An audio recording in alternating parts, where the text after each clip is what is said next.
सबने देखा ना, सिद्धार्थ पिठानी बहुत ही आराम से घूम रहा है, उसका कोई फर्क नहीं है, उसका कोई ऐसा लग रहा है जैसे तो उसने कोई क्राइम ही नहीं किया है। हर जने के मन में ये एक सवाल है कि सीबीआई यहाँ पे क्या कर रही है। सीबीआई भाई सिद्धार्थ पिठानी को लेके जाती है, उससे इतनी पूछताछ करती है, लेकिन उसके बाद उसको अब कोई डर नहीं है। क्या भाई ये व्यक्ति इतना ढीठ है कि इसको लग नहीं रहा इसको जेल होगी, या इसके पीछे क्या दाल में काला है कि सिद्धार्थ पिठानी इतने आराम से हैदराबाद पे अपने सोशल मीडिया अकाउंट पे, इंस्टाग्राम पे बेशर्मी से घूम रहा है, उसको कोई डर नहीं है। आखिर इसके पीछे क्या कारण है, आज मैं आपको बताने वाला हूं कि आखिर क्या सीबीआई और सिद्धार्थ पिठानी की डील हुई है, वो आज आपको समझ में आ जाएगा। आज मैं आपको बताता हूं कि क्या पूरा मामला हुआ था।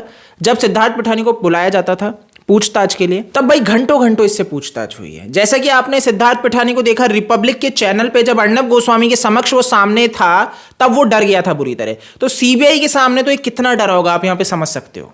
अब सुशांत के मृत्यु वाले केस में अब जब सीबीआई के सामने सिद्धार्थ पिठानी बैठा होगा, जब ये डरा होगा, तो सीबीआई ने इससे क्या बात की होगी, क्या डील की होगी, वो आज मैं आपके समक्ष बात करने वाला हूं। आपको बहुत अच्छे से पता है 30 सितंबर को न्यूज आई थी कि सिद्धार्थ पिठानी जो है वो सरकारी गवाह बनने वाला है। जी हां, वो सीबीआई के लिए सरकारी गवाह बनेगा, मतलब सीआरपीसी 164 सेक्शन 164 के अंतर्गत वो अपना ऑफिशियल स्टेटमेंट देगा। ऑफिशियल स्टेटमेंट यानी कि वो ये सारी चीजें जानकारी देने वाला है सीबीआई को, जो पूरा हुआ, कौन कातिल है, क्या पूरा कांड है, ये सारा सच बताएगा ऑफिशियली।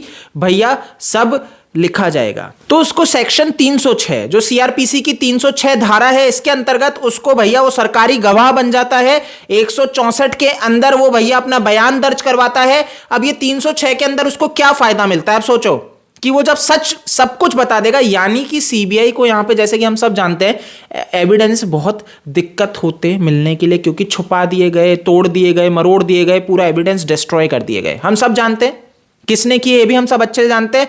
वहां की सरकार, वहां की पुलिस क्या करने की कोशिश कर रही थी कि भाई सुशांत का सुसाइड है, मर्डर नहीं है, ये सब हम जानते हैं। वहां के भैया बिहार के आईपीएस को क्वारंटाइन कर दिया जाता है, हम सब ने देखा, सबको समझ में आया क्या असलियत। अब यहां पे आप समझना सबसे जरूरी चीज कि उसके बाद जब सीबीआई के पास एविडेंस की कमी है, वो नहीं निकाल पा रहे, तो यहां पे वो ऐसे में सरकारी गवाह जो सबूत देते हैं, जो सारी चीजें सही ऑफिशियली बताते हैं। अब इसमें समझो, तो भाई सीआरपीसी की जो 306 इसके अंदर क्या कर रहा है, वो भाई सरकारी गवाह बन जाता है, जिसमें उसको क्षमा मिल जाएगी कि जैसे ही वो सब सच बता देगा तो उसको राहत मिल जाएगी, जो उसको जेल होनी थी वो उससे बच जाएगा।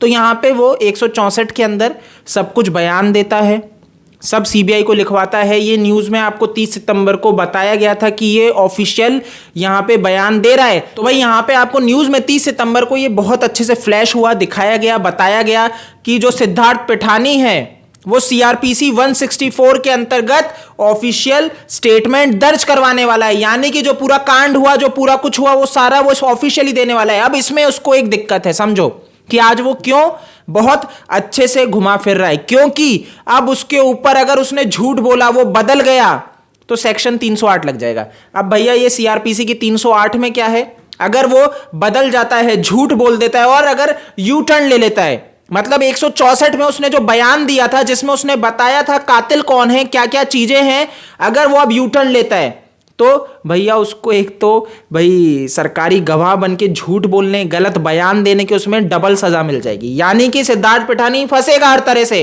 अगर वो सरकारी गवाह नहीं बनता, वैसे फंस रहा था, और अब सरकारी गवाह बन गया और मुकर जाता है तो वैसे फंस जाएगा।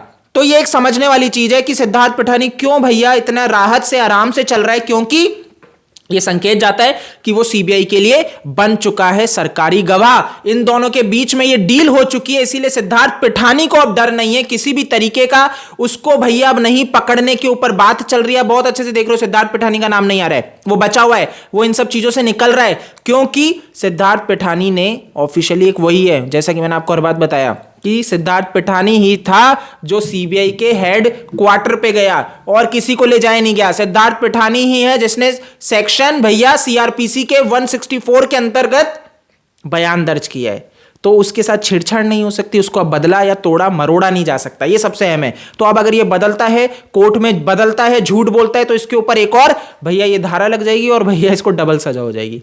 तो आप समझ गए। बहुत अच्छे से। तो एक गुड न्यूज़ है, मैंने सोचा आप लोगों के साथ इसको क्लियर कर दूं, क्योंकि बहुत से लोग ये सवाल पूछ रहे हैं कि भाई आखिर क्या हो गया, ये सिद्धार्थ पिठानी को लेके कोई नहीं बोल रहा है, और सिद्धार्थ पिठानी इतना आराम से कैसे निकल गया चतुराई से। तो यहाँ पे आपको इस चीज़ को समझना पड़ेगा। ये मैंने आपको लीगली समझा दिया कि भैया कैसे सिद्धार्थ पिठानी अगर यू टर्न लेता है तो फंसेगा, और सरकारी गवाह नहीं बनता तो वैसे फंस नहीं था।